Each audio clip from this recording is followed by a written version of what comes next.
जो सत्य सामने आने कैमरे की नजर में तो वही नजर आएगा जो सामने होगा। तो ऐसे में मुस्लिम पक्ष की तरफ से इसका विरोध क्यों किया गया? हाँ, देखिए, अदालत का फैसला है, अदालत फैसला कर सकती है और उसको मानना हमारा काम है, ठीक है। लेकिन अदालत का जो फैसला है, क्या वो कानून, जो आज देश का कानून है, जो संविधान है, उसके तहत है? बिल्कुल नहीं है। इसीलिए उसको हम चैलेंज किया हाई कोर्ट में, इसीलिए आज उसको हम चैलेंज कर रहे हैं सुप्रीम कोर्ट में। हाई कोर्ट में चैलेंज किया तो वहां से भी याचिका खारिज हुई। अभी हम सुप्रीम कोर्ट में चैलेंज किया, वहां पर भी सुप्रीम कोर्ट की तरफ से कह दिया गया कि साहब इतनी कोई जल्दबाजी नहीं है। इसका मतलब ये है, मुझे बोलने का मौका दें, मुझे बोलने का मौका दें महाराज। हाँ, हाँ। सुप्रीम कोर्ट ने ये नहीं कहा कि वो सही हो रहा है, नहीं, बिल्कुल बिल्कुल, नहीं, क्योंकि सुप्रीम कोर्ट ने कहा कि उसको मालूम नहीं है कि क्या हो रहा है। फर्स्ट ही विल कम टू नो कि वो हो क्या रहा है, वो जानेगा, उसके बाद कुछ फैसला देगा।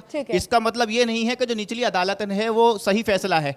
आप अभी देख लीजिए मथुरा वाले मामले में हाई कोर्ट ने क्या कहा। हाई कोर्ट ने सिंपली वो कहा ये काम जो है डिस्ट्रिक्ट जज को भी करना चाहिए था ज्ञानवापी वाले मामले में। तो यहाँ पर जज जो है, जो ज्ञानवापी वाले मामले, आउट अगेंस्ट द लॉ जाकर के ये काम हुआ है। जब आप ये बात करते हैं कि अगेंस्ट द लॉ जाकर ये काम हुआ, आप यहाँ पर कटघरे में पूरी की पूरी न्याय व्यवस्था को खड़ा कर देते हैं। पूरी नहीं, हम उस नहीं, जज के सर, फैसले आप को मुझे खड़ा कर ये रहे हैं। बताइए कि पहले जब आदेश दिया था इस सर्वे का, तो फिर क्यों ये कहा गया कि साहब बैरिकेडिंग के अंदर नहीं आने देंगे, रेड जोन में नहीं आने देंगे, नहीं तहखाने में तो हम नहीं जाने देंगे। मैंने आपको पहले कहा सर, सारी आपत्तियों को दरकिनार करके आखिरकार अदालत को साफ साफ दोबारा आदेश देना पड़ा ना। इससे सिर्फ और सिर्फ अगर कुछ हुआ तो वो देरी हुई सर, मामला डिले हुआ। तो इसीलिए तो मुस्लिम पक्ष से ये सवाल पूछा जाता है ना कि आप क्यों मामलों को लटकाना चाहते हैं?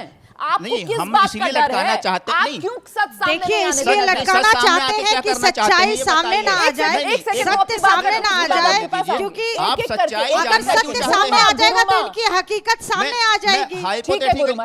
हाइपोथेटिकली मान लेते हैं, हालांकि फैक्ट्स नहीं है। मैं विशंबरनाथ पांडे जी हैं, इतने बड़े देश के हिस्टोरियन रहे हैं, उन्होंने कहा है कि ऐसा नहीं हुआ था वहां पर। लेकिन मान लेते हैं हाइपोथेटिकली कि वो सच है। आज 300 साल या 400 साल पहले जो है वहां पर मंदिर को तोड़ करके मस्जिद बनाई गई। तो क्या आप क्या चाहते हैं, वापस मस्जिद तोड़ करके वहां 400 साल के बाद मंदिर बनाएं? ये बेचारा भारतवासी, अब ये निर्धारित हम सबको करना है इनमें से कौन अपने आप को भारतवासी मानते हैं। ये बेचारा भारतवासी जिसने केवल संघर्ष करना सीखा, अगर उस भारतवासी को बार बार ये बताया गया कि अगर आपको आपकी जगह पर ही आस्था प्रकट करने का मौका दिया तो इससे कहीं ना कहीं धार्मिक भावनाएं भड़क जाएंगी, चाहे वो नवाब लखनऊ के रहे हों, चाहे वो मुगल का साम्राज्य रहा हो, तब भी इस बात को बार बार उठाया जाता था कि अगर आपने इस बात को उठाया कि मैं मंदिर में जाना चाहता हूं तो इससे मुस्लिम समाज नाराज हो जाएगा। मुस्लिम समाज भारतवासी है तो मुझे लगता है वो हमारे साथ खड़ा होगा और कहेगा कि जो अत्याचार आपके ऊपर हुए हैं उस संघर्ष में हम आपके साथ खड़े हैं। और ये सच्चाई उजागर होना बहुत ज़रूरी है कि वहाँ हुआ क्या था, वहाँ हुआ क्या था। बीजेपी के प्रवक्ता के तौर पर हैं, मैं आपसे एक बहुत ही स्पेसिफिक सवाल पूछ रही हूं, जो सवाल मुस्लिम पक्ष की तरफ से यहां पर उठाया गया है। और अगर आपको उस सवाल का संदर्भ और कॉन्टेक्स्ट नहीं समझ में आया सर, तो मैं आपको बता देती हूं। दरअसल इस देश में 1991 प्लेसेस ऑफ वर्शिप एक्ट है। अभी तक जो सर्वे का काम हो रहा है, उस सर्वे के काम से कानून के जानकार ये कहते हैं कि ये जो 1991 प्लेसेस ऑफ वर्शिप एक्ट है, सर्वे के काम से इसका उल्लंघन नहीं होता है। लेकिन इस कानून का मतलब यह है कि 1947 में जिस भी धार्मिक स्थल की जैसी पहचान थी उसको वैसे ही रखना होगा, उसको बदला नहीं जा सकता। तो अब अगर काशी के अंदर दावा यह किया जा रहा है कि साहब मस्जिद को मंदिर तोड़कर बनाया गया, तो क्योंकि ये 1991 प्लेसेस ऑफ वर्शिप एक्ट है तो फिर आगे अदालत तो कुछ कर नहीं पाएगी सर, क्योंकि कानून बना हुआ है। इसलिए सवाल आपसे है कि फिर आगे क्या होगा? सच्चाई जानने का अधिकार तो हम सबके पास है। बस सिर्फ सच जानने मैं एक सेकंड हाँ।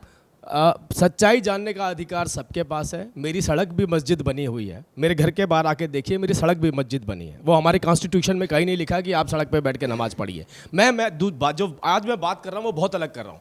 देखिए, राजनीति होती रही, बहुत सारी राजनीतिक पार्टियाँ आई, सहूलत की राजनीति इसलिए चली क्योंकि सबने सोचा कि जो पहले से होता आ रहा है उसके हिसाब से सत्ता बेहतर चलती चली जा रही थी। हम धारा के विपरीत क्यों भये, क्यों जानकारी दें, क्यों इस बात को उजागर होने दें कि इस देश के अंदर किस किस जगह पर मंदिर को जोड़ करके मस्जिद बनाई गई। अरे इस तो मस्जिद का नाम ही ज्ञानवापी है। सोचिए, ज्ञानवापी है, जिसमें ये बात खुद बताई गई कि जो उसकी दीवारें हैं, जो उसके पिलर हैं, वो मंदिर ही हैं। उसके अंदर सुनिए सुनिए, नहीं मैं सवाल समझ गया आपका सवाल समझ गया। जवाब देना नहीं चाह रहे हैं, आपके पास बिल्कुल जवाब है नहीं। नहीं मैं जवाब दे रहा हूं आपको। ये जवाब तो देश की जनता निर्धारित करेगी, ये हम निर्धारित नहीं करेंगे, और ये कोर्ट निर्धारित करेगा। ये कोर्ट सर इस कानून को बदल कर ही निकल सकता है। बिल्कुल नहीं, मैं आपसे बता रहा हूं, सुनिए मेरी बात को, कि कम से कम जो हमारी आस्था की संस्था जगहें हैं, चाहे वो काशी विश्वनाथ हो, चाहे वो मथुरा हो, चाहे वो राम मंदिर जैसे आपने देखा उसमें भी सुप्रीम कोर्ट का निर्णय आया, ये उजागर होना बहुत जरूरी है कि ये लोग किसका पक्ष, क्योंकि अब ये लड़ाई लड़, एक सेकंड, नहीं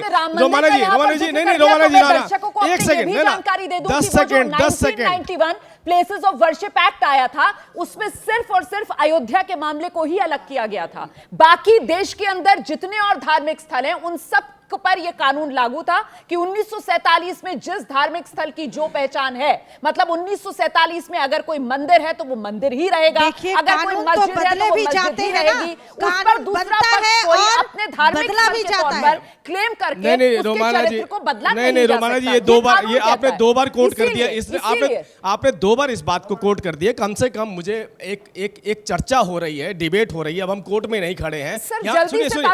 बिल्कुल, एक मिनट, मैं चाह रही हूं उस बात के लच्छेदार बातें करके बहकाया ना जाए ना। मेरा दर्शक जो अपना समय दे रहा है इस शो में, आपसे कुछ सवालों के जवाब जानना चाहता है तो उसको जवाब मिले। अरे नहीं बहकेंगे,